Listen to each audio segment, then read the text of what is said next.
off. Checking the battery was okay. It was. It's a new battery. And if I just open this, turn it over, R18 is our starter motor relay, which is here. So we removed this, and if you look underneath using a little screwdriver, like that, it's not for coming out.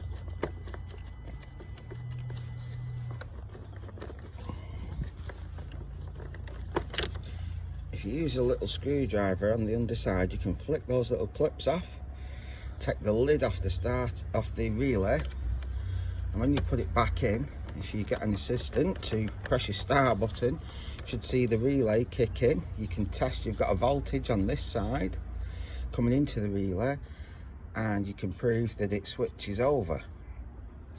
Now the wire from here then goes down to the starter motor.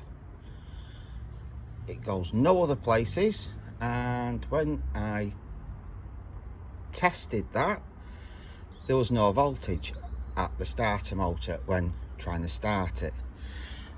We tried shorting it out across the main live feed that comes from here through the fuse, drops down, goes round to the starter motor.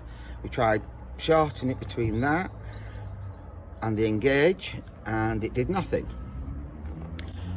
When we tested it to earth, we got readings like it should be starting, but it did nothing. We've had the computer plugged in, found nothing. So last night we discovered, even though we've got our 12 volts from our main feed to our starter motor, under load it loses its voltage, so it comes down to a bad earth. Now we've checked here, nothing, and from here it comes across, bolts to the car down this corner, and all that is on and it's fine. After a bit of research, and I'll show you when I've stripped it down, over the top of this wheel behind the liner is an earth strap that goes from the cab down to the chassis, and then from the chassis it goes over to the engine. So we've proved it by putting a jump lead on the starter motor,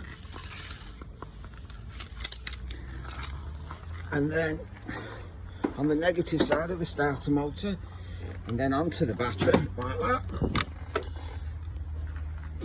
Just running it round the car.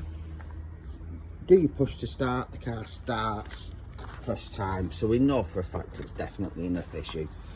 So I'll show you the straps when I find them. Let's find out what's happened to them.